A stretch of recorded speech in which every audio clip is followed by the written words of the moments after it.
दोस्तों और किसान भाइयों, आज की वीडियो में हम बात करने वाले हैं ककड़ी के फसल के बारे में।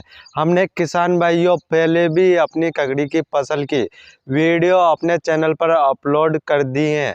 आप किसान भाइयों ने यह वीडियो देखी भी होगी, हमने पहले अपलोड की हुई थी। उसमें हमने बताया था किसान भाइयों आपको ककड़ी की फसल में कौन सा खाद डालना चाहिए, जिससे कि आज मैं आपको बताऊंगा। जब हमने अपनी ककड़ी की फसल में खाद डाला था बिना पैसों वाला, जो अपने घर पर बनता है गोबर खाद से जैविक खाद, उस जैविक खाद को हमने जब अपनी ककड़ी की फसल में डाला तब ककड़ी का रिजल्ट किस प्रकार से 15 दिन के बाद हुआ है, वह सारा सब कुछ डिटेल्स में आज आपको इस वीडियो के माध्यम से बताऊंगा। और आप किसान भाई हमारे चैनल पर नए हैं तो आप किसान भाई हमारे चैनल को जल्दी से सब्सक्राइब कर लीजिए, क्योंकि किसान भाइयों हम आपको खेती बाड़ी से जुड़ी जानकारी इस चैनल के माध्यम से देते हैं। और आप किसान भाइयों को यह वीडियो शुरू से लेकर लास्ट तक देखना है। और आप किसान भाइयों को मैं बताऊंगा कि आप अपनी ककड़ी की फसल की किस प्रकार से देख रेख करना चाहिए और किस प्रकार से आपकी ककड़ियों के फसल में ककड़ियाँ लगना शुरू हो जाएगा और किस प्रकार से फल से ककड़ियाँ बनती हैं। सारा सब कुछ डिटेल्स में बताऊंगा किसान भाइयों, और आपको यह वीडियो बहुत ही अच्छे तरीके से देखना है किसान भाइयों। आज किसान भाइयों मैं ककड़ी की फसल का रिजल्ट बताने वाला हूं। वह ककड़ी की फसल का रिजल्ट 15 दिन का बताने वाला हूं। जब हमने ककड़ी की फसल में जैविक खाद कंपोस्ट खाद डाला था उसका 15 दिन का रिजल्ट अभी मैं आप किसान भाइयों को बता देता हूं। मैं ककड़ी की फसल में हूं और आप देख सकते हैं इधर हमने ककड़ी की फसल लगा रखी है। ककड़ी की फसल में बहुत ही अच्छे तरीके से फल और फूल आ रहे हैं। अभी हम आपको किसान भाइयों पास से जूम करके बता देते हैं। अब आप किसान भाई देख सकते हैं यह है हमारी ककड़ी की फसल। जब हमने किसान भाइयों इसमें कंपोस्ट खाद डाला तब यह छोटे छोटे पौधे थे और उसके 15 दिन के बाद का रिजल्ट आप किसान भाई देख सकते हैं कितनी अच्छी प्रकार से इनकी बेल फैल रही हैं। तो आप देख सकते हैं इन पर फूल भी आ रहे हैं और इधर फल भी बन रहे हैं। तो इधर देख सकते हैं यहाँ पर बहुत सारी ककड़ियाँ लग रही हैं।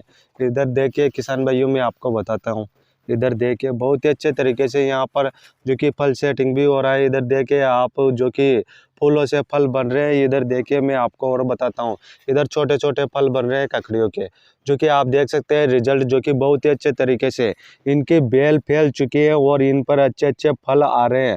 आप किसान भाई देख सकते हैं जो मैंने खुद प्रैक्टिकल किया है किसान भाइयों, वही रिजल्ट मैं आप किसान भाइयों को बता रहा हूँ। आप देख सकते हैं ककड़ी की फसल में नए नए फल आ रहे हैं और नए नए फूल आ रहे हैं और इनसे फल बन रहे हैं। तो आप किसान भाई देख सकते हैं हमारी ककड़ी की फसल में इस प्रकार से फूल आ रहे हैं किसान भाइयों। यदि आप किसान भाई भी ककड़ी की खेती करते हैं या फिर आप किसान भाइयों ने अभी तक ककड़ी की फसल में कंपोस्ट खाद जैविक खाद नहीं डाला है तो आप किसान भाइयों को कंपोस्ट खाद डाल देना है, जिससे कि आपकी फसल में अच्छे से फल और फूल बनना शुरू हो जाएगा। आप देख सकते हैं जब आप कंपोस्ट खाद डालेंगे तो इस तरीके से जो कि फूलों से भर जाएगी आपकी ककड़ी की फसल और इनमें अच्छे से बेल फैल जाएगी और इन पर आपके ककड़ियाँ लगना शुरू हो जाएगा। तो आप देख सकते हैं किसान भाइयों इस प्रकार से इन ककड़ियों के पौधों में ककड़ियाँ आना शुरू हो गया है और फूलों से ककड़ियाँ बनना शुरू हो गया है।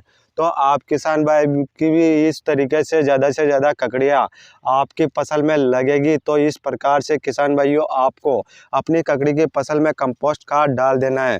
और किसान भाइयों आपको इन ककड़ियों में लगने वाले कीटनाशक के लिए कौन सा कीटनाशक इस्तेमाल करना चाहिए। अब बात कर लेते हैं किसान भाइयों आपको ककड़ी की फसल में कौन सा कीटनाशक डालना चाहिए। किसान भाइयों जब आपकी ककड़ी की फसल में ककड़ियाँ आती हैं तो ककड़ी की फसल में इस प्रकार से यहाँ पर ककड़ी खराब हो जाती है और इसमें कीट लग जाता है। तो आप इस कीट को किस प्रकार से कंट्रोल कर सकते हैं उस कीटनाशक को भी मैं आज आपको बता देता हूँ। आप किसान भाइयों के ककड़ी की फसल में यदि कीट लग जाता है तो आप किसान भाइयों को एपीएमसी का कोराजन डालना है या फिर आप उसके अलावा प्रोसीड कीटनाशक आता है उसको डाल लेना है, या फिर आपको उसके अलावा दूसरा ब्रांड का जो कि प्रोपेक्स सुपर मिल जाएगा आप उसको भी डाल सकते हैं। जो मैंने आपको कीटनाशक बताया है उनमें से आप किसान भाइयों को एक कीटनाशक अपनी ककड़ी की फसल में डाल देना है और आप किसान भाइयों को अपनी ककड़ी की फसल में स्प्रे कर देना है। इस तरीके से किसान भाइयों मैंने आपको सारा सब कुछ बता दिया है कि आपको ककड़ी की फसल में कौन सा कीटनाशक डालना चाहिए। और आपको ककड़ी की फसल में जब आप शुरुआत में पौधे लगाते हैं तो आपको कौन सा खाद डालना चाहिए जिससे कि ककड़ी का पौधा अच्छे से ग्रोथ करे, उसमें ज़्यादा से ज़्यादा फल और फूल आए और उसकी शाखाएँ अच्छे से इंक्रीज होए, जिससे कि आप किसान भाइयों को अपनी ककड़ियों के पौधे में ज़्यादा से ज़्यादा ककड़ियाँ लगेंगी और ज़्यादा से ज़्यादा उत्पादन आप किसान भाई ककड़ी के पौधों से ले सकते हैं। और आप किसान भाइयों ने यह वीडियो बहुत ही अच्छे तरीके से देखा है तो आप किसान भाई समझ ही गए होंगे कि हमने आप किसान भाइयों को कीटनाशक भी बता दिए हैं और आपको कौन कौन से खाद डालना चाहिए, सारा सब कुछ बता दिए हैं। और आप किसान भाई हमारे चैनल पर नए हैं तो आप किसान भाई हमारे चैनल को जल्दी से सब्सक्राइब कर लीजिए, क्योंकि किसान भाइयों हम आपको खेती बाड़ी से जुड़ी जानकारी इस चैनल के माध्यम से देते हैं। और आप किसान भाई इस वीडियो को ज़्यादा से ज़्यादा शेयर कर दीजिए। जो भी किसान भाई आज ककड़ी की फसल कर रहे हैं वह किसान भाई नहीं जानते कि ककड़ी की फसल में कौन सा खाद डालना चाहिए और ककड़ी की फसल में कौन सा कीट लगता है कि उसके लिए कौन सा कीटनाशक डालना चाहिए। वह किसान भाई भी इस वीडियो को देखकर अपनी ककड़ी की फसल में खाद और कीटनाशक अपनी फसल में डाल सकते हैं और आप किसान भाई इस प्रकार से कीट कंट्रोल कर सकते हैं और आप अपनी ककड़ी की फसल में अच्छा उत्पादन ले सकते हैं। और यदि किसान भाइयों आपका कोई क्वेश्चन या सवाल है तो आप हमें कमेंट कर सकते हैं, हम आपका कमेंट का रिप्लाई ज़रूर करेंगे। फिर मिलते हैं किसान भाइयों अगले नेक्स्ट वीडियो में।